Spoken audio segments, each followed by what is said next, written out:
today with Pastor Chris Chappell, and he's a pastor in Las Vegas, and he's part of the For Us Coalition. And we're going to be talking about how he's been sheltering in place in Las Vegas. And how are you today? I'm doing well. Thank you for having me. So what's going on in Vegas? I know that the city is closed. All the casinos are closed. You've got a mayor who wants to open it, and the state is fighting the mayor.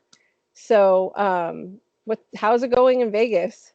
Well, first off, Vegas government is the best drama. It's great because we'll just say whatever we want, and it doesn't matter. We're not really PC, especially our mayor, which I love her. We've done a lot of stuff with her, but things are, it's a big deal when the strip is closed. It's a really big deal because gaming is our number two. Gaming hospitality is number two revenue for the state behind mining, and it's a big deal when the casinos decided to close down. You lose, hundreds of thousands lost their jobs. And so the whole thing is, when are they going to open? How are they going to open it? And then you start seeing these companies that were on furlough now have gone to a complete layoff, and they're talking about some of them not opening for another 12 months. And so there's a lot of up in the air right now. There's a lot of struggle, whether you believe that the seriousness of it or it's not as serious as people think. There are two sides of it, and it's definitely very polarizing because our governor is definitely playing the cautious thing, whereas there are other people are sitting back, and you got this war because people are losing their jobs, and unemployment here is a mess. I mean, we may get an extra $600, but my wife, for example, it's been 4 weeks and she hasn't gotten her card. So money is sitting there, but no access, and she's not unusual. That's kind of what's going on. So it's just a lot of things are up in the air, and it's an interesting time. I can't even imagine a quiet Las Vegas. Like, it is. It seems just so weird to me. Is everything still lit up? Are they still lighting up Las Vegas, or is it just? No, it's limited. It's limited lighting, so it's not like it's grand, but you can walk down the middle of Las Vegas Boulevard and be the only one there. So I have lots of friends who have gone down there. A couple of my cousins, they did a bike ride down the middle of it, and they were the only ones there. And it's just really kind of interesting to see that. It's like a ghost town. I was just going to say, like a ghost town, like something out of like the Walking Dead type of thing. Yeah. So I wanted to know, as a pastor, right now, churches are closed.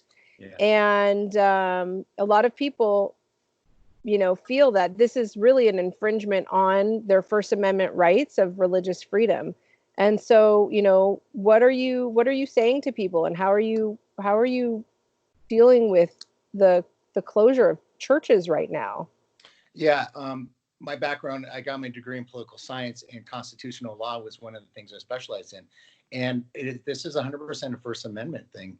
You cannot have a government cannot infringe on your constitutional rights apart from a martial law situation, and we're not in that. And so there's been here in Las Vegas, there was a big controversy over Easter, and we had churches that said, okay, we will do the social distancing, but we'll do the services from the parking lot. People can stay in their car and listen to it on the radio, but you still get that sense of community.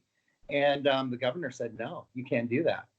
Well, the governor doesn't have the right to do that. I mean, they legally do not have that authority to close down and silence a church. And so this was a big deal here. A lot of pastor friends of mine of bigger churches, they held services in their parking lots, and they got a lot of grief from it because there's a lot of folks that I'll call kind of like the COVID youth, where it's like, if you're not following the directive, not wearing your mask, you're not doing all these things, then we're going to tell on you, we're going to blast you or whatever. And so a lot of my church pastor friends have gotten blasted because they're standing firm and saying, no, we'll respect the social distancing, but we still have that right to respect our right to worship.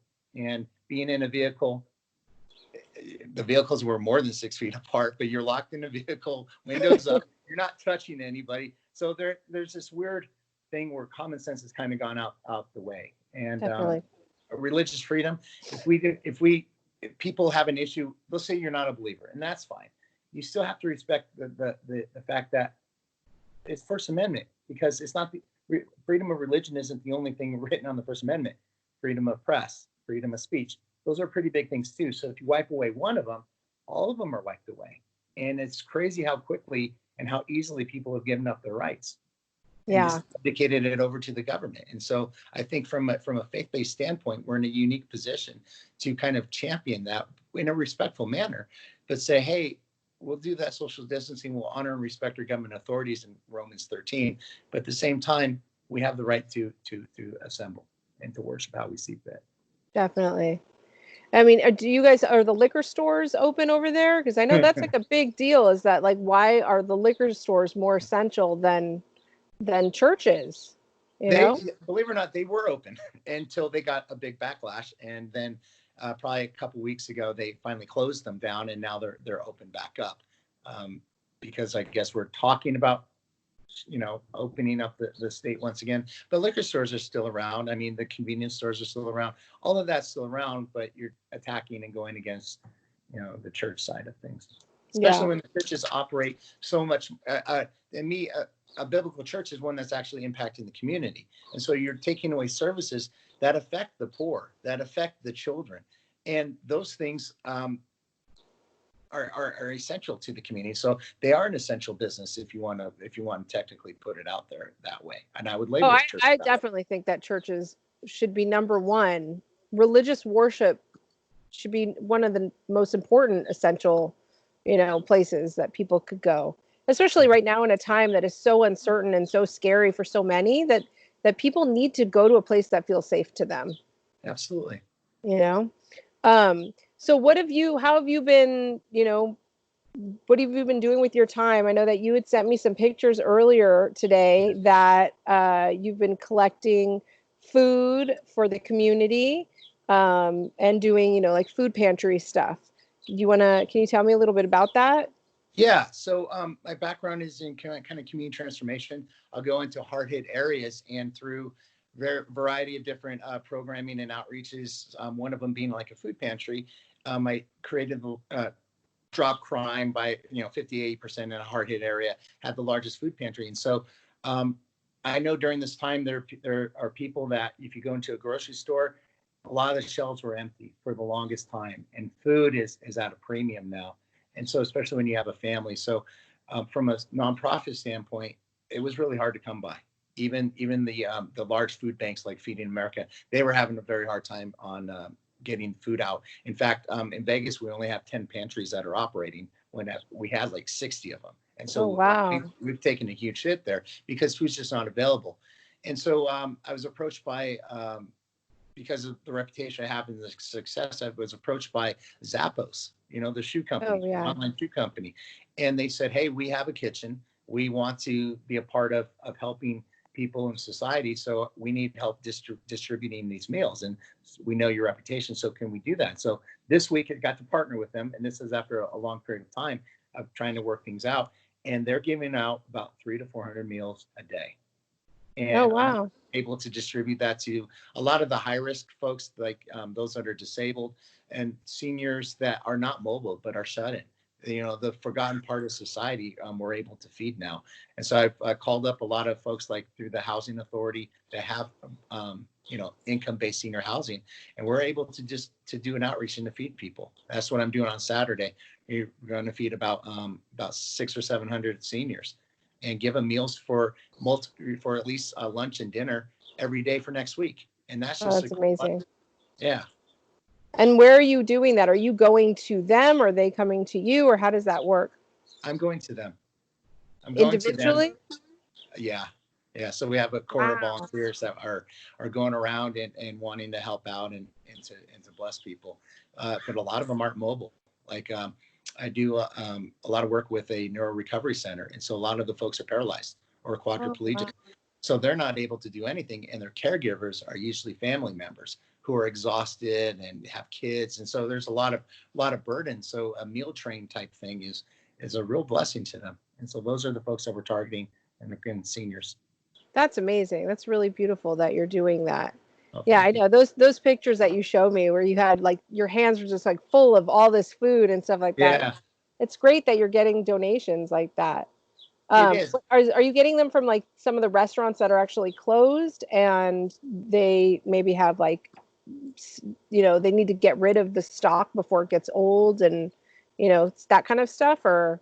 No, it's actually designed for, it's actually made, it's partnership. Okay, so Zappos has like their kitchen, or they're doing a lot of, they're creating their own meals like wraps and, veggie wraps and different things like that. Then they're partnering with other restaurants in the downtown area. Like yesterday we had a Mexican restaurant. I provide meals, and it was a little dish with rice, beans, and it's really good meat that was in there. And so they decided they wanted to donate it. None of it is at the point where it's, rescue product, where you only have a day or two before you have to use it. So what's nice, it's all cooked, and people can put it in the refrigerator and just warm it up as a leftover. And it's really good quality stuff. Like today we got these big burritos. I mean, they were big burritos, and people were so happy. And the kids that if they're a family and they're a bunch of kids, we have a bunch of animal crackers and cookies and stuff that were donated, and they love it because they've been shut in for so long. They're not allowed, they're not seeing their kids. So anybody coming to the door, they love the social interaction, and that's fun, and to see a smile and to see people just cry too. I had a lady today. She was so excited, and she couldn't speak English, but I speak a little Spanish. We were able to talk, and she's in her 80s, and she's like, nobody talks to me. Nobody comes around. And now we had a good conversation. I had a similar experience with a neighbor that I had just met recently, where I was kind of walking around the neighborhood, and there was this old man in his 80s working in his garage, and I kind of just stopped and said hi, and it was like the most exciting part of his day to have someone to speak with for 10 minutes and just to have conversation, because right now people are just hiding in their houses, and there really isn't that person-to-person communication going on. It's so important. It is. And then to have a pastor going to the houses, I think is so important to those who really want to, speak to someone and talk to them about God and stuff. So, and show them love and show them hope that, hey, you'll get through this, and pray with them. There's a lot of commercials out there that said, yeah, we're social distancing, but we want to create community, get together. That's what the church does. Yeah. That's why it's so important that we get out of our comfort zones and actually engage in society instead of staying on our little church bubbles where we only interact within ourselves. Get engaged in society, because people are hungry, and not just for food, but they're hungry for a relationship. So I used to get mission teams from around the country, and I would tell them their only assignment was to find somebody with a first name, because if they found somebody with a first name, they can start a conversation. And how do you do that? You say, hey, my name is Chris. What's yours? And now you start a relationship. And the conversation can go in many different directions, but you just pour it into that person's life, and I guarantee it will have a lasting impact. It always does. Yeah. Yeah, definitely. It's so important, and it's so needed right now. I'm not a really big fan of the term social distancing, because it makes people just like socially distant, and it disconnects people, which people, we're in human nature, we need that interaction with people. So we do. We do need to be safe and take precautions, but to be socially distant from people, so especially like the elderly who aren't going out anywhere and maybe they don't have family and stuff, that it's very important. I think it's really great what you're doing, going door to door. I didn't realize that you were actually going to their houses and stuff like that. So that's great. It's wonderful. Well, the other nice part about it is from so a volunteering standpoint is I like working with people because who have never volunteered before, and to them, they're a little apprehensive, not sure what to expect. But once they get involved and actually start building that relationship with that person, the volunteer is impacted even more so than the actual person you're talking to. And so I love seeing families. I love seeing the youth get involved and start getting plugged in with volunteering and talking to people they normally wouldn't talk to. And so it's very meaningful. And that's, again, what I believe the church is supposed to do. Definitely. So I know one of the things that we were kind of talking about before is that you have done some work with saving people from human trafficking. Yeah.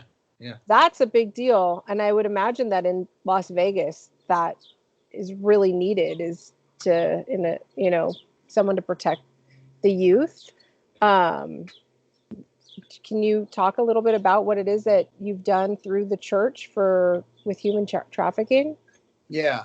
I'm a father of three, and I think about my kids. Now they're older; they're late teens, early 20s, and stuff. But at the time, they were young, and I would hear stories of what was going on, especially in Latin America, and it enraged me. And I live by a motto, and the motto is, whatever you tolerate dominates. So if I tolerate something happening in society, then it's going to dominate society. If I tolerate human trafficking, then it will dominate and affect people.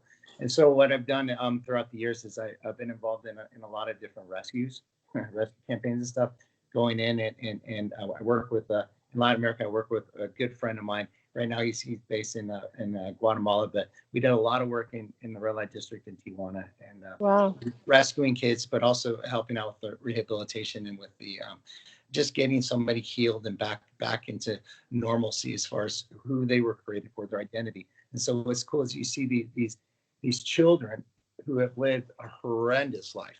I mean, tortured and just sick, disgusting things were done to them.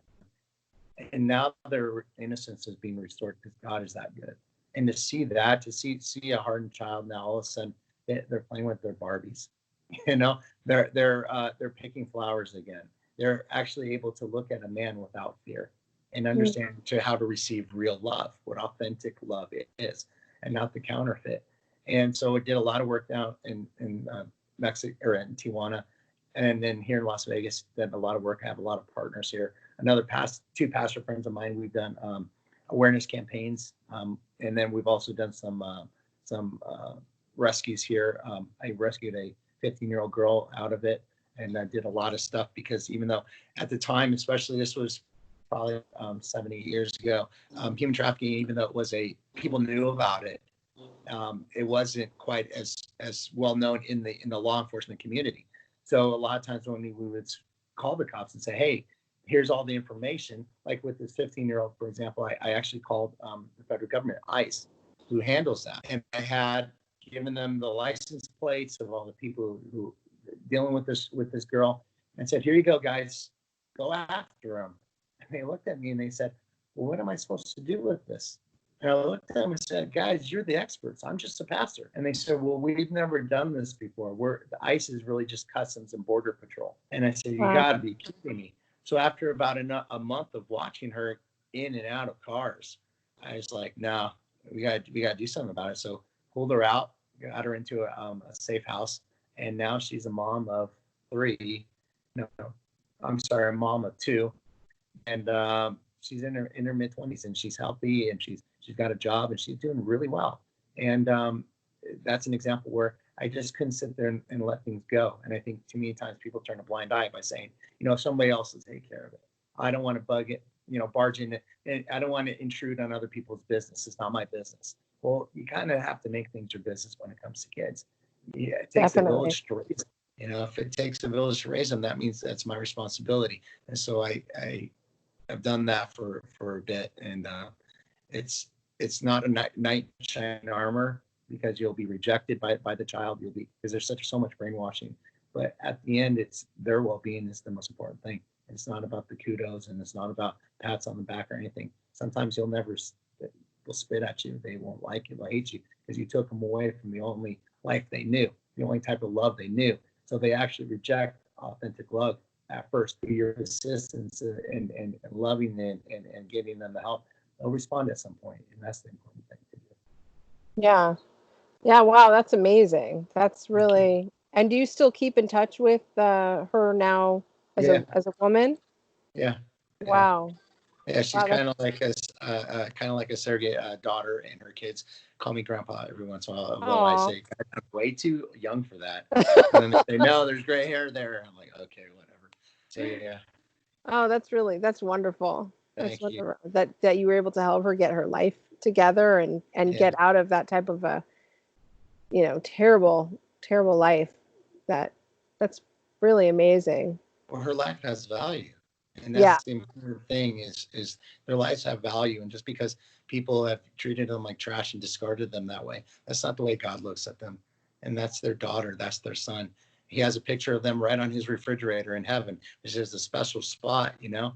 And so that's important. If it breaks his heart, it should break mine. Yeah. Yeah. Wow.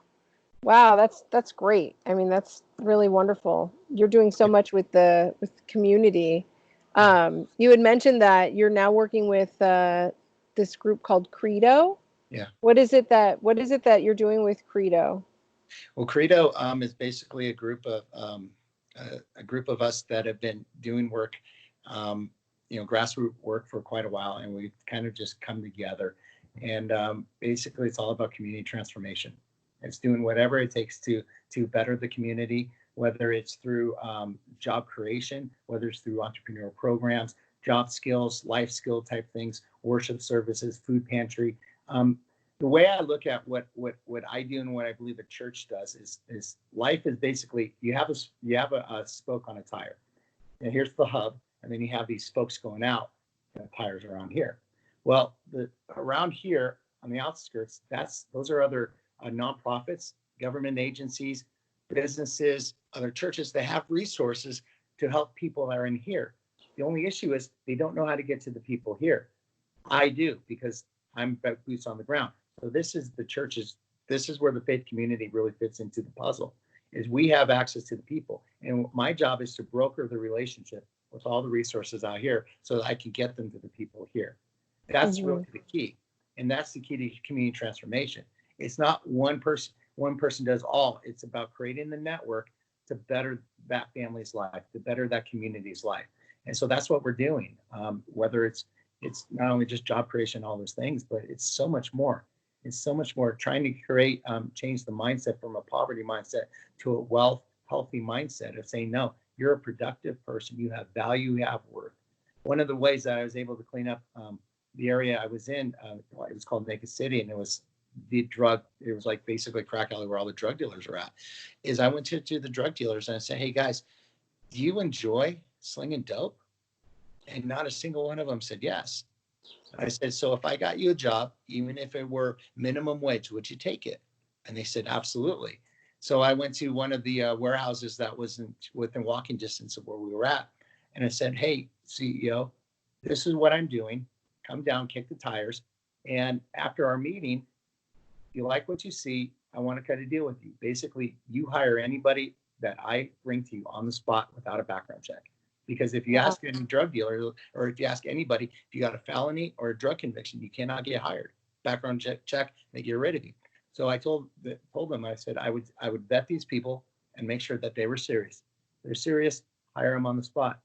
10, 11 years later, 2 of them are in upper management of this company. Wow. And we got rid of all of them. And people will say, well, a drug dealer, they're in it for the money. They must be making, no way would they take a minimum wage job. And I said, absolutely they would. A job helps their identity, means they're not a deadbeat, means they're not a gang member, means they're not slinging dope, means that they're not a deadbeat. All these things that society had told them. Now they're not. I work, I pay taxes, I get a paycheck. Now I can look at my kids with pride, and they can be proud of daddy. Now I can go to the baby's mama or whatever that relationship is and say, I'm not this deadbeat anymore. Can we work on this? Now they can go to mom and dad who are so disappointed, and now they're accepted again. A job, something as easy as that, somebody advocate and go to bat for them, that changed it. So what we do at Credos, that's an example as far as what community transformation is. And again, I believe this is what the faith community's job is to do, is to broker those type of relationships. Because if I have to see them on my corner and I tolerate them slinging dope, well, then it'll dominate. Yeah. If I don't tolerate that and I figure out an option for them, then that's what ends up dominating the neighborhood. And that's when we started seeing crime drop 50 to 80%. Are you worried at all with everything that's going on right now? There's going to be so many different, like, job loss and people stuck at home, and those who maybe were clean are going to be turning to drugs or turning to alcohol, or I mean, right now it's such a stressful time throughout the world. Yeah. Are you concerned, or have you been getting people calling you, or reaching out to you saying that they've lost their job because of COVID-19, or they're turning to alcohol. They want to stay clean, or they're being tempted to self-medicate in some way. Yeah. So, I mean, what do you say to that, or how does that?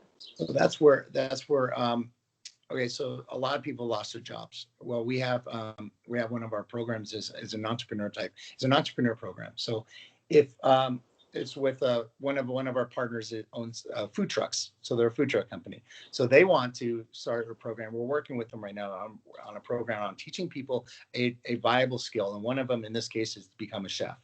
And then eventually owning your own food truck, where we help with the financing, we become partners with, and then after a certain point, they own the business fully and outright. So now it's something that becomes almost recession proof, because now you are a business owner instead of at the mercy of being just an employee. So those type of programs we're trying to be proactive on, because I think the impact on this is going to take a very long time to regulate itself back to what normal is. And let's say it's COVID is done and it's in the past. Well, imagine the reaction when we get reports of something else coming out of Asia, even if it's not as serious. That's still going to put just scare everybody and scare our economy, just to be proactive and lay people off right away, because they're trying to support the business, protect the business, because you already learned from one situation. So to give people the financial freedom of that type of program is huge. And then when it comes to the stress, the addiction, that's again where the relationship comes in. Sit down, let's talk. A lot of counseling, a lot of phone calls, a lot of one-on-ones, and also marriage counseling. You can do anything you want on Zoom right now, or if it's a real thing, I'll go to somebody's house. I'm not afraid. That person's, my God is bigger than the virus or whatever it is. So I know I'm going in there, I'm going to help him, and his divine provision is protection. And so there's a lot of things like that, and doing anything I can do. Volunteering. I'm doing an outreach at a senior center on Saturday, and I need volunteers. Well, hey, put down the bottle for a couple hours. You're going to pour into somebody else, and that usually That's does so a lot. important too. Yeah. When you're helping others, it gets your mind off of your own problems. I tell people that all the time with the work that I do, is that when you give back and you help people who are less fortunate than you feel good about yourself, and like I said, it gets your mind off of your own issues and stuff. So it gives you purpose again. Gives you purpose, definitely. Yeah. So I like what you were saying though about not tolerating things. Like if you tolerate it, then it can happen, right? So what was the actual sentence that you said? You said something that you said you have a motto. If you tolerate it, whatever you tolerate will dominate.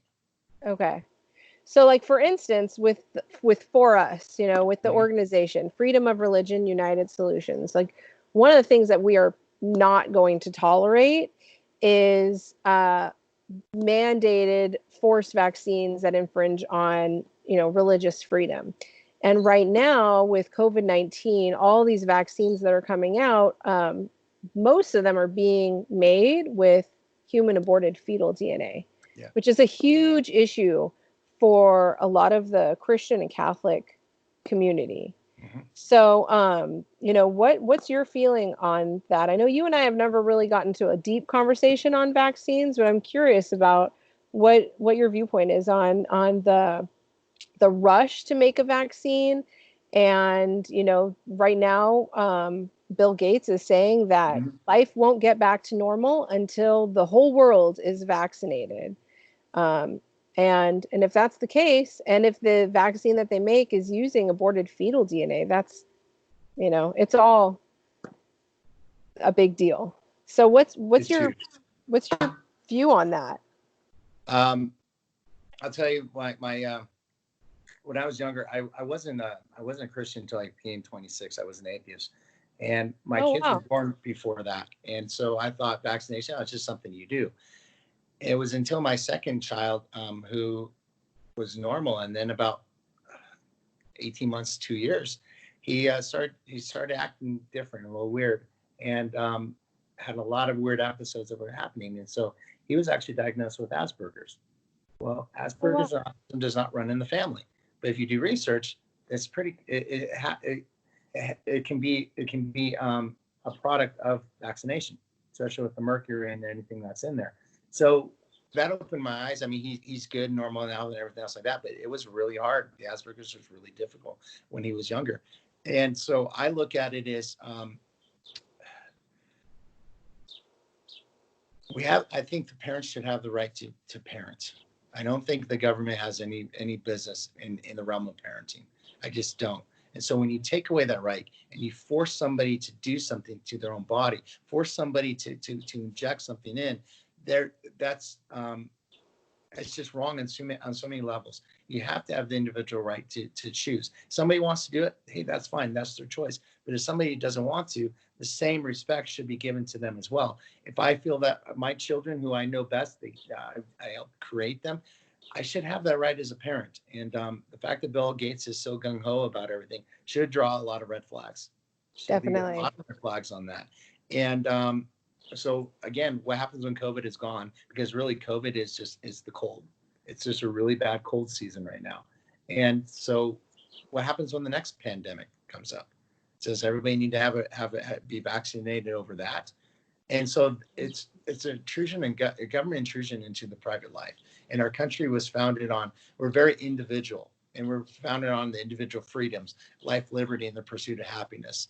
And government does not have a say in that. It just doesn't. As long as you're not breaking the law, it doesn't. So unless you mandate and make it an actual law, which I can't see them doing that really, or that even passing. Well, I mean, that happened in California, is that we have, mandates. They took away in 2015, they took away our religious freedom. And then just in this past year, 2019, they did the same in New York and in Maine.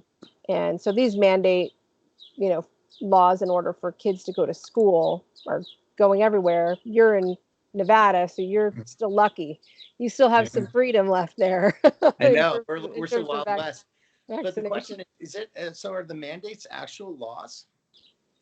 Well, and in order for kids to go to school, in order for a child to go to school, they have to be vaccinated with a certain number of vaccines, or then they have to be homeschooled. And that was passed in 2015 in California. And then just this past year, they took away the medical exemptions. Pretty much, they took it away to really the only person who can receive a medical exemption is someone who, like a child who has cancer and is going through chemo. But even if they've had cancer and are now in remission and better, they would still be subjected to getting all the vaccines. Or if, let's say, a child has anaphylaxis and stops breathing, then they are able to get a medical exemption for that one vaccine that caused that, but they would still have to get all the other ones in order for them to attend school. So, and then in California, doctors are only allowed to write 5 medical exemptions per year. So if their 6th patient comes in and needs a medical exemption, that's just not going to happen. Yeah.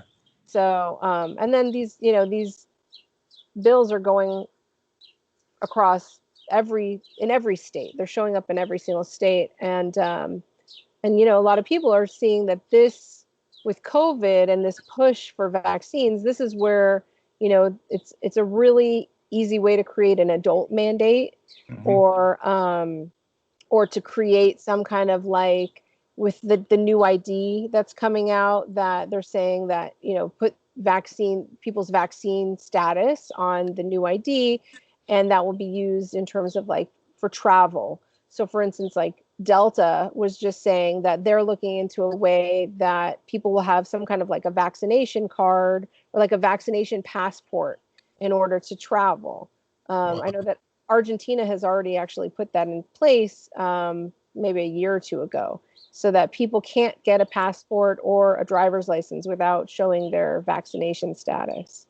So, so it's interesting, and I don't know how this is going to all play out, but in terms of, like, the religious freedom to choose, because there are clear religious reasons why people would want to oppose vaccines. Yeah. That I don't know how that's going to play out for this COVID vaccine. I just it's interesting. It's this whole place. I see this, as crazy as it is and as terrible as everything is right now, it's also waking up a lot of people. And it's kind of like you have to go through the storm, it's it has to get bad before it gets better. Something, so that's kind of what's going on right now, I think, is that it is getting really bad, but people are waking up to the truth about a lot of things, and even in terms of like trafficking. I know that in a lot of the press conferences, the presidential press conferences, trafficking has been talked about a lot, that there's a lot of people who are being saved and stuff like that. So Yeah. So it's bringing to light a lot of people, and all eyes are right now on Bill Gates, and every interview he does, he's got a big smile on his face and laughing about how great his new vaccine is going to be and all the money he's spending on creating this magical vaccine that's supposed to save everyone. I think it's funny because in my mind, people, they forget that everybody's waiting for a vaccine. And once the vaccine happens, then the world can go back to normal, is what they're pretty much saying. But, we have a flu vaccine, and people still die from the flu. People still get the flu. People die from the flu.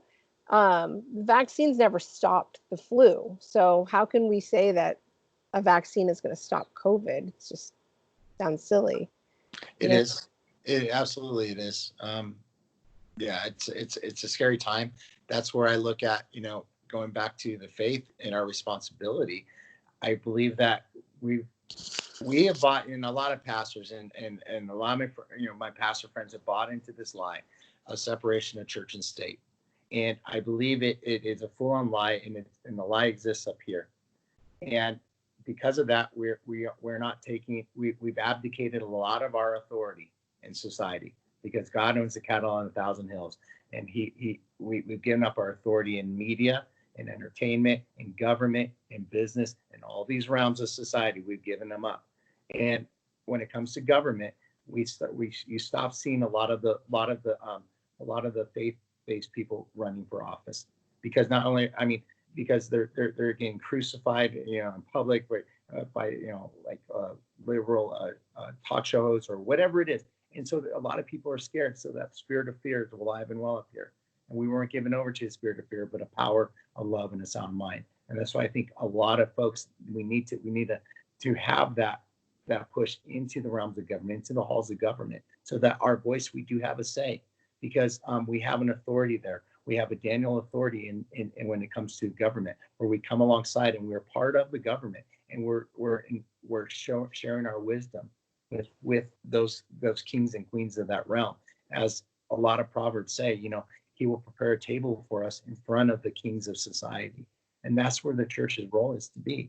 And we need to be in business. We need to be in all these realms so that we can have that influence. And that's what it's about. It's not about a takeover. It's not about a right or wrong thing, because I'm not a big fan of shaming people and saying, no, you're this evil sinner. Because I look at it, people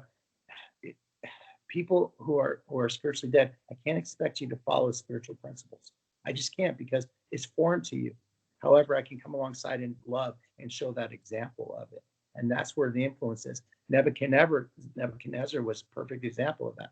Daniel never said, Nebuchadnezzar, you're this evil, wicked person. You're a horrible sinner. God hates you, blah, blah, blah, blah, blah. No. When Daniel got the dream that basically foretold of Nebuchadnezzar going mad, he goes, oh, his heart broke.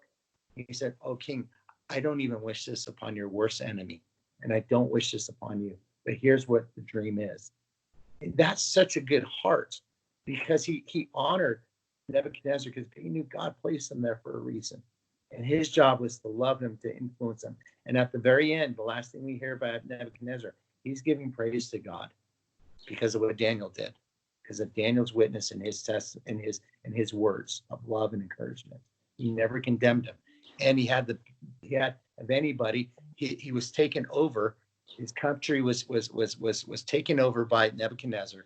He was made a eunuch, and all of these things. He had every reason to be bitter and angry, but he never did. And I think that's where the church is supposed to lie. We're supposed to follow that example.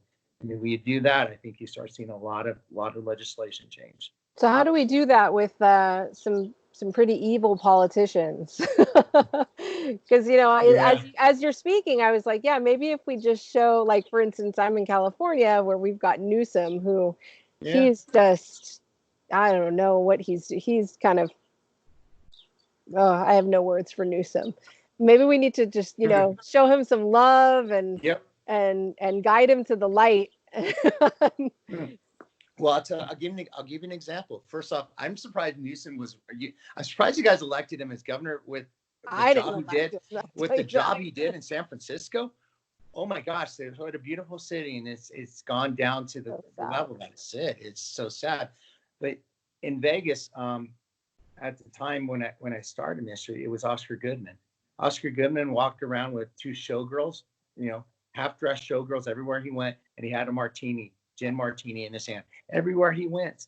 When he went to an elementary school, one kid asked him, a second grader, said, "Yeah, this was our mayor." He said, "What do you like to drink? What's your favorite drink?" Thinking like milk or Coke or whatever. He goes, "I like gin."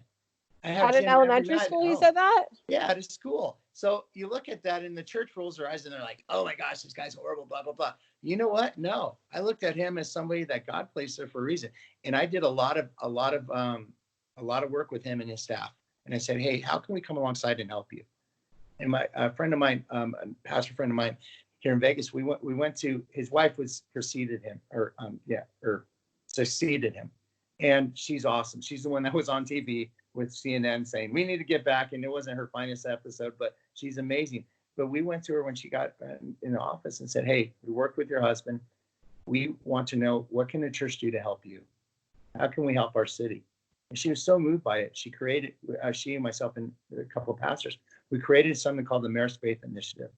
And this was about almost 10 years ago. And it was where the city said, "Hey, we're just coming in, we're in the heartbeat of a recession." And she wrote a letter to all the churches and said, "Hey, please come to this meeting. The city needs your help. We need your help to face these problems." And Metro was a part of it. The sheriff wrote a letter and said the exact same thing. 125 churches head pastors came to this meeting. And the mayor, the sheriff, they all said, "Hey, guys, we need your help. Because of the actions of what we've seen what's possible when the faith community gets involved. We want you guys to get involved." And so we broke down some of the issues in our cities into like 5 different buckets. One of them, human trafficking. The other one, schools, addiction, homelessness, and I can't remember what the other one is. Families. And so basically we broke everybody up into these different categories. And at each table, you had members of the city, local government, members of the police, and members of the faith community sitting there figuring out, hey, what are the problems in the realm of family? And what can we do to fix these problems? And they were autonomous. These groups, they went off and they had massive success. In fact, that program's won national awards because it showed what was possible when the city, when local government works with, and when the police work with the faith community. And we've been asked to go nationwide to like Chicago, to Detroit, to a lot of different places, because these mayors are saying, "Hey, we need your help. What are you guys doing in Vegas that's so unique?" And it's working with the faith community. So going into a Nebuchadnezzar and saying, "Hey, how can I serve you?" is exactly what we're supposed to do. Going into Gavin Newsom and saying, "Hey, Governor, what can we do to help you? I understand you're under a lot of pressure. You're doing the best that you can." Because honestly, they're doing the best they can. They're just doing it apart from Christ. And that's the issue. So I honor the fact that they're trying to do their best. I don't think anybody, some of them, I think do have that evil agenda, but I think some of them, honestly, they're trying to do the best they can. They're just blind right now. And that's okay. I can help guide you, a blind person, along. And that's where the influence comes in, and the power and the authority really comes into play, because it's love and it's building that bridge. That's great. Yeah. I don't know that I could actually like love Gavin Newsom, but We'll social distance him. I love him from a social distance. no, but you know what? I have said before that so with last year when I was fighting against SB 276, which took away the medical exemptions, and on the very last day when it finally was passed, just before, so I was in Sacramento for the whole day, and then it passed through Assembly, passed through the Senate, and then it went to the governor's desk. And when someone had told me where the governor would be at such and such time, and so I ran over there trying to meet with him before he signed it. Yeah. And I saw him, and I got to meet with him, and I shook his hand, and I said, you can't sign this bill. Please don't sign it. And he looked at me, and he was just like, too bad, I already did it. And so in that moment, I mean, my heart shattered. All the work that I had been doing over the summer with so many families and stuff like that to try and, get this bill killed.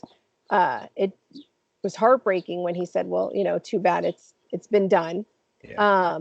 But I will say that because of that moment, and because of that day and that moment, it pushed me to do something more, which is what led me to creating Freedom of Religion United Solutions.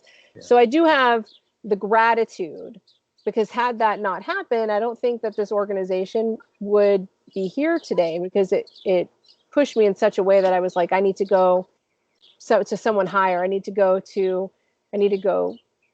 nationally, and fight this nationally, and fight for religious freedom, and fight for medical freedom and parents' rights at a national level, and then even higher than that by with God and all these different religious leaders. There's so many different pastors and priests and rabbis and imams that are uniting, which is, I mean, it's a really beautiful thing. You don't really see all these different religions and religious leaders uniting on that often, and for them to all unite on to protect children and protect bodily autonomy and protect health freedom and stuff. It's a really neat thing. So I will say that I have the gratitude for that, because that's what else can I say about that? But I'm definitely stuck in a state that, I don't know, it's getting crazier. Right now they're doing a lot of stuff with contact tracing. Have you heard that word? No, I haven't. So like right now with COVID, everybody wants to do contact tracing, and they just had this big Senate meeting today about how they're now employing all these contact tracers who are going to be, and then even in Ventura County yesterday, they had a meeting where they said that they're getting all the contact tracers ready, where people are going to be going like either door to door or doing testing, and then if someone is positive for COVID, then they're going to contact all of their contacts and everybody that they've come into contact with. So wow, that's happening right now in California. And then at this press conference in Ventura County yesterday, they had somebody like the head of the health department of Ventura County say that we're going to be doing contact tracing, and that if we find that someone is positive for COVID and they live in a house where they can't isolate themselves from the rest of their family, we will be removing them from the house. So that's what's happening in California right now. Yeah. It's getting really crazy. It's getting scary that that's happening. I don't know. We need the world to go back to normal. We do, but I was a political science major, but my minor was history, and I focused on World War II. And people would always say, what happened in Germany would never happen in the United States. It will never happen again. Never happen again. Well, it's happening. I call them the Corona youth. They're the little spies that are out there. And if you don't agree with the propaganda that's out there, if you just say, yeah, I don't quite see it that way, it's rabid on social media. You will get destroyed, and people will just attack you and say you're this horrible person who doesn't care about society, you don't care about the public safety and all these things, which is obviously not true, but you disagree with the propaganda. And that is exactly how the Nazis came into play. Yep. If you disagree, anybody disagreed with their politics, the Hitler Youth, boom, that my neighbor or my uncle or my mom spoke against Hitler, boom, gone. That's exactly where we're at, and we guise it all. We have it all under the guise of public safety, public health. It's scary that that's. I've been saying that as well. Like I've been saying that, I never really knew how Nazi Germany happened. Like, why would people agree to that? Why would people turn in their neighbors? Why would people get on these trains for thinking that they're going somewhere safer? But that's what this is right now, because I can pretty much guarantee that if someone said, okay, there's this train and we're going to, for your health or your safety, those people need to get onto that train. There's a whole bunch of people that would get on that train to protect themselves, or if, they're telling, our mayor was saying they're going to start paying people to snitch on their neighbors. Yeah. And then in New York, they were saying that as well. They gave out a phone number that if you know that people are in groups of, whatever the more groups of 5 or groups of 10, we want you to call this number and snitch on them and you can get a reward. And, they're saying the same thing out here. That's crazy to me that, and you can't, it takes away trust. It takes away, like I have a really beautiful neighborhood with like all the families and a bunch of kids and stuff like that. But then you start to think like, which are my neighbors that would turn me in, or, I don't want to be seen in public with a group of people. I don't want to go around with like my friends and stuff, or, if I go, and then with like contact tracing, I was thinking like, why are they allowed to, Apple and Google are now working together to create this app where it's almost kind of like an Amber Alert type of a thing. So that let's say you're in a mall and someone happens to be in that same mall that has COVID, that was positive for COVID, then everybody in that mall will like get alerted to somebody that you've possibly been exposed. And then, it's just the whole thing. I understand Nazi Germany a lot more today than I did, a month ago even. That's right. So it's getting to be it's interesting. I don't know how this is all going to play out. I feel like California and New York are probably the worst of it. So we'll see. You're still safe in Nevada. Yeah, but there's been a mass exodus of Californians. I know, right? They're all coming to Nevada. They're all coming to Vegas, so thanks. I think we're the safest in Texas or something. I don't know. Texas, where everybody's still armed. Exactly. So, I mean, is there anything that I haven't asked you that maybe that you wanted to talk about? Anything? Oh, actually, how can if people are in the Vegas area and they want to volunteer with the, food, with the food pantry type of delivery stuff, or, They can look me up on Facebook, Chris Chappell, Chapel. And no, it's not a stage name; it's a real name. And then also Credo LV on Facebook. You can catch. How do you spell that? Credo. Credo and then LV. Okay. Great. All right. Well, thank you so much for talking with me today. Yeah, this is fun. Yeah, it was great talking to you. And I don't think that we've ever spoken about you having a son with Asperger's, so that was kind of surprising to me. And I didn't know that was, I mean, because I've worked with kids with autism and Asperger's for a really long time. So that's one of the things that I have been doing for like 20 years. So, which is kind of also why, that's also what woke me up to the whole vaccine issue. And so that was interesting to hear that. And that I'm happy that he's doing much better. Yeah, he's just finishing up his freshman year at Northern Arizona University, NAU. So Oh, he's wow. going for exercise science, and he was in the top 5% of his high school, and he's active sports. He's I mean, his personality is pretty black and white, you know, which a lot of is typical of a lot, and so he's interesting. He just with the little quirks. His name's Sam. We just say, oh, it's just a Sammyism, you know, and this just Oh, everybody kind of knows it. But he's got a vibrant social life, and he's doing really well. And he just sees the world a little different. But you couldn't tell just having a conversation. You really couldn't tell unless his was really more sensory than okay. anything. Socially he kind of shied away from people, but it was sensory. The big thing, he needed to be squeezed. He needed a weighted blanket. He had issues with stepping down off of a curb or something being splashed. So a lot of it was a sensory issue for him. Now, is he still in like the dorms, or are your kids home now, or how's that They're working? home.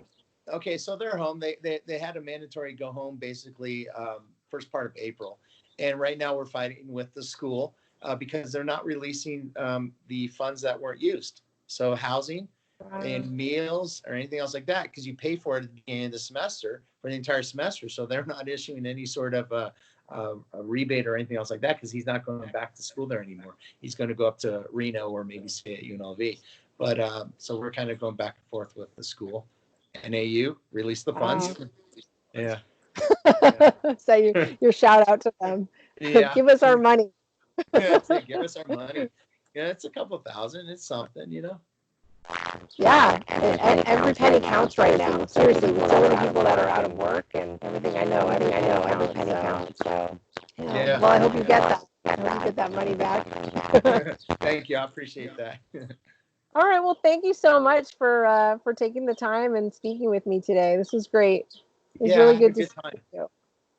Tell All your right. Well, husband I said hi. Definitely. Take care. All right. Thank you. Goodbye. Okay. All right. Bye. Bye.